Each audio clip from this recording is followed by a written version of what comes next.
Hey everyone, I hope you guys are doing well. I wanted to start going back live for everyone on Thursday at 8 p.m. on my YouTube channel. So, what I wanted to do was provide you with some information. The information that I'm going to talk about this evening, and it's going to go over why your credit bureau disputes are not working. So, what you need to understand, majority of the times when people are sending credit bureau disputes, they are sending template letters. And if you're not aware, there is a system designed to discourage you or even to receive your letters, period.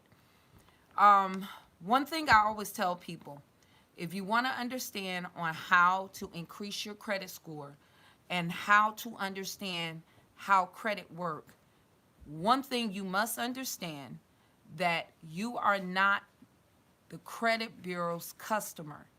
The banks are their customer. You are their product. So a lot of people cannot grasp that. They'll say, well, why would the bureaus do this to me? Because you are the item that they sell. They sell your information. So they don't want to hear from you.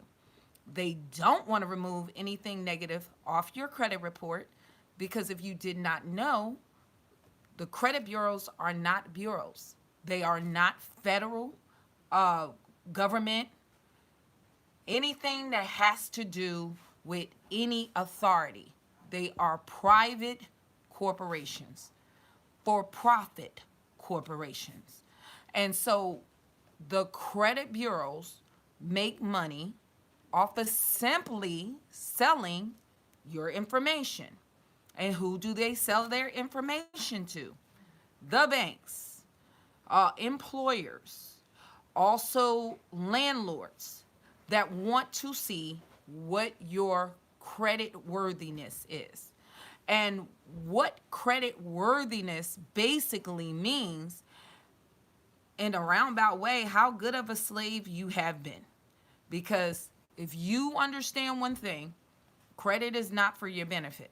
Credit is to judge you on how profitable you are to the system. And so when you understand, they it does not incentivize the credit bureaus whatsoever to remove negative information. It's because negative information is big business, especially to the banks. Banks primarily make their money off of interest. They have some fees that they make their money off of, annual fees, but that only happens once a year. Their biggest driver to any bank, any lending institution, is they make money off of the interest rate. So, problematic credit, trouble credit, bad credit, they can charge you enormous amounts for interest. So when you have the credit bureaus, they sell subprime customers or subprime profiles. The actual banks pay for more for that information. You have predatory lending corporations that pay more for that list. Your bad credit is worth more than good credit because there's a lot of competition for someone who has a good credit profile. Understand, anybody will lend to them, but trouble credit, not everybody is willing to lend to them. So they can justify charging you 36%, 29% for a car loan and giving you bad deals that truly don't benefit you, that it primarily benefits the lender. And majority of the times, they're not going to lose out. So when you understand that, banks are not designed to lose. And when it comes to bad credit, the credit bureaus actually get paid more for bad credit, you'll understand why they don't want to remove your negative items, why they really love to give you bad credit. And so a lot of people, I have a credit group on Facebook, and they'll say, well, I don't understand why. That's the reason why. They make money off of your bad credit. And a lot of people are consumers. And because they're not business minded, they don't understand. Well, they just think they won't let me be great. No, they make billions of dollars off of selling your bad credit. So this is why 79% of credit scores in the United States have some kind of misinformation. They have not found one instance of the credit bureaus ever doing the opposite, giving somebody really good credit, a credit report that has bad credit. Doesn't happen because it's not profitable to them. So if you can keep that in mind and understand, you'll understand the whole system of dealing with the credit bureaus. They're not your friend. They honestly want you to have bad credit. That's why they make it so hard for you to try to get a dispute in. So one of the key items that you need to know when you're dealing with the credit bureaus, template letters are rejected. They have a system called the EOSCAR system. And this system is designed to kick out any template letters. This is why when you talk to credit repair companies, they'll tell you, oh, make sure you handwrite this portion or make sure you do this. But what they don't tell you is why EOSCAR is set up. The reason why EOSCAR is set up is to block their letters. Because under the Fair Credit Reporting Act, credit repair companies working in your stead is illegal. They don't have to, not let's say illegal like it's an illegal practice, but they don't have to reply whatsoever. They don't have to deal with a credit repair company. Only you have a right to dispute what's on your credit. Only you. So they're making a whole industry with credit repair, and they know that's why that's set up. They understand that they don't tell you that, because then you'll say, well, why am I paying you guys? And what they'll tell you, you're paying them for their knowledge. But honestly, you can do the same thing. So you'll see a lot of people in the credit repair world that'll run you this line. Oh, FICA 10T is coming. You don't have time to repair your credit. And keep in mind, you guys, these people don't have a college degree, or there's not a college degree or a whole education that solidified them like a doctor to work on your own credit. They'll say, well, you don't have time to do that. But what they don't tell you, they want to sign you up for these platforms that they're going to have a computer to dispute and generate letters for you, when you can do that simply yourself. You can write that up yourself. There's nothing that is a magical letter that's going to do this. You follow the law, and there's just standards that you go along with. That if a organization is ignoring you, you have the law. You just got to know it. These credit repair people are not attorneys. They're not lawyers. So when they're telling you that you can't, and even a lawyer can't tell you, you can't represent yourself in court. If you have knowledge, you do have a right to defend yourself. The only thing between you and a lawyer is knowledge. They just have a right to represent other people because they went through education, pass certain tests, and those lawyers don't have a right to represent people outside of their territory or region either, unless they're licensed in another state. So all of this that these people tell you, that you can't do this, and this is the system. They understand it takes what they say rounds and rounds of letters that they get to charge you for. They get to drag it out. And a lot of this is all they're doing. You're paying them to either create you letters or drop some letters in the mail, and you sit there and wait. Keep in mind, you can drop your own letters in the mail and sit and wait, and you can get the same results. But they'll try to convince you that, you don't know anything. But who are they? So a big part of it, they're not telling you that's why EOSCAR is in place. They have absolutely no right to dispute for you. So they'll tell you all these tricks, but they don't tell you why. So why your credit disputes aren't working is because of the credit repair system of what they're talking about. Companies. That's why it don't work. Ding, ding, ding, because of them. And because they set up in an industry that's really not technically, they can't advocate for you anyway, they put this EOSCAR system in place. And don't get me wrong, there's some people that's knowledgeable, and it's nothing wrong for you to pay them, if that's what you choose to do, for their experience. Because some people just have experience, and they just have more experience than you and might know certain things. But don't let them fool you that you can't learn. So what I always advocate is education. You need to know for yourself. You need to know what you're paying a so-called credit repair company for, and you need to know what they're doing, because not all processes are the same.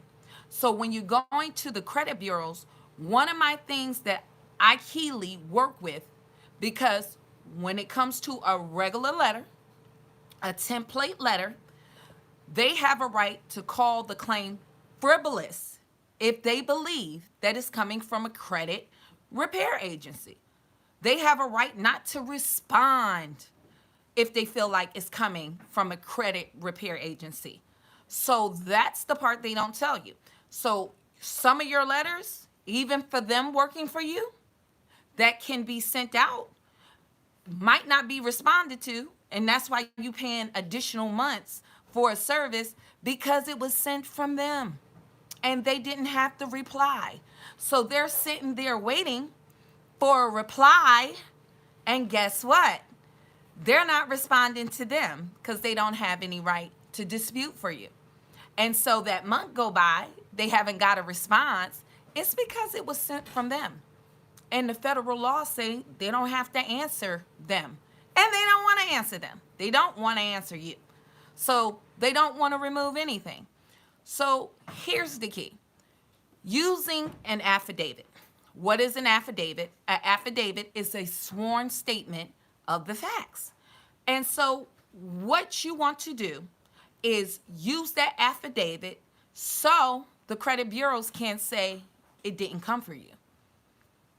All you simply have to do is an affidavit is a letter that you basically have notarized from an agent that has been given authority in your state.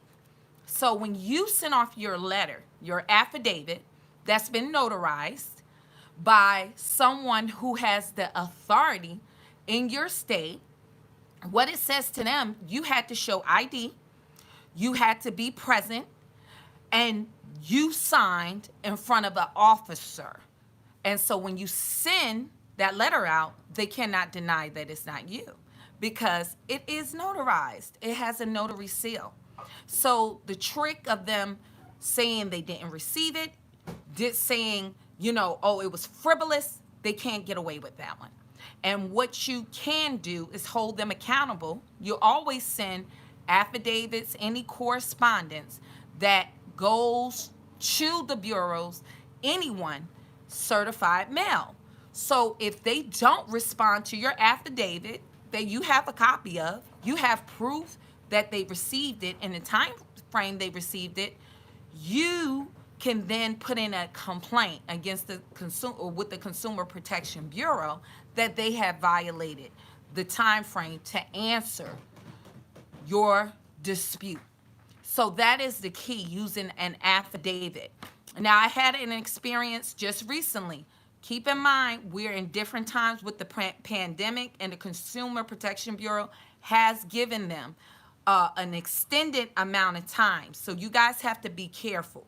Remember, now they're giving these free credit reports. It's not free. If you have a dispute out there and you keep accessing those free credit reports, it's giving them an additional 15 days on your dispute. So remember that, you guys. So that's part of the trick. But I had an issue with TransUnion and Equifax. And when I finally called them, but the Consumer Protection Bureau have extended that time of 30 days, they claim, oh, well, we did receive your dispute. And I said, yeah, I know you did, because you've been had it for about 45 days. And, oh, well, we just must have made a mistake about adding the documents. And they added it. And guess what? Now it's off my credit report. But one thing they couldn't prove, like couldn't pull, and when I was talking to the young lady, I said, well, oh, yeah, we do have it. And I said, you know, it's for me. Because she said, yes, I seen it's a sworn affidavit. Yeah. So one of the ways that you can stop them from pretending or using an out is by using affidavits. And all you have to do is have the letter notarized. So that is the key to using an affidavit. You should always attach, if you're going to the credit bureaus, and a lot of y'all that follow my information, keep in mind, collections, I don't tell you guys, you don't dispute collections. You want to send a debt validation directly to the collection company. So we're talking about the categories of charge-offs and late payments. Let's be clear. If you're dealing with a collection, you're going to send a debt validation letter directly to them. You would not go to the bureaus. But with late payments, charge-offs, you would want to send an affidavit, okay? And along with that, you need to review all 3 credit reports. If you see any inaccuracies on either one of them, you screenshot it, take a copy of that reporting, and make sure you include it with your affidavit, okay? Because then all your reporting has to be 100% accurate and 100% accurate with no indiscrepancies. So if you have another bureau, Equifax, showing something different with the balances, with the dates, then Equifax, TransUnion, or vice versa, that is a factual dispute you can make. Here's my evidence. This is the reporting for TransUnion. You, Equifax, is reporting this, and this is clearly incorrect. You must delete it. So then you can turn around and do the same thing with the opposite. Show at your Equifax report to TransUnion saying this is inaccurate and it should be deleted. So you want to always make sure, you guys, to send an affidavit. So keep that in mind. I will discuss later on, because I don't want to make this too lengthy, but this is why your credit disputes do not work, okay? So that's the key thing. Knowing that credit repair companies do not have a right under the Fair Credit Reporting Act to dispute items in your stead. Your template letters, their letters that they're sending out, do not have to be responded to. Point blank, period. But the way you get around that, the way you can hold the bureaus responsible, hold LexisNexis responsible, hold Sage Stream responsible with your disputes, is by sending an affidavit. So if you need an affidavit, I do have them in my at my website. And what you can use, I do have those letters. And just for anything that you're going through the credit bureaus, if you need an affidavit, I do have those forms for you, and you can fill out your information and go and get it notarized from your bank or any notary that's available to you and send those off. Always make sure in my packets is some instructions to make sure that you follow, and even instructions on if they do not respond timely, and other response letters if they don't respond to your initial affidavit. It'll give you instructions how to send out the next letter, and then go to the consumer protection bureaus to put in a complaint. And at that point, when you put in the complaint, you can just simply upload it. Always keep your evidence, you guys, your certifieds. You should not be sending anything that any dispute, any debt validation letters not being certified, because the post office will be your witness on when they receive that letter. Remember, the clock does not start ticking for that 30-day window until it is delivered. So you don't go off the date that you sent it, it's off the day that they received it. You'll be able to track that on under the tracking number when you send the certified letter on the United States Post Office website. So I will leave the links. If you guys have any questions, comments, please leave it below. I will answer it if you want more details, or I always send my links, and my links have my number. Feel free to call me. I also offer consultation if you want to have me to review your credit reports, and I do it via Zoom and analyze your credit with you to tell you what steps you can take to increase your credit, or what is the best avenue for your goal, whether it's to buy a house, to get an apartment, to have to get a car, whatever you're trying to achieve. We'll look at your profile and tell you the best way to achieve that. So hopefully this is helpful to you. You can contact me with the information. If you need the letters, the affidavits, I will have that in the video here, and you'll be able to access that. And if you want a analyzation appointment, we can do that via Zoom. So I hope this was informational. I hope you guys have a blessed night.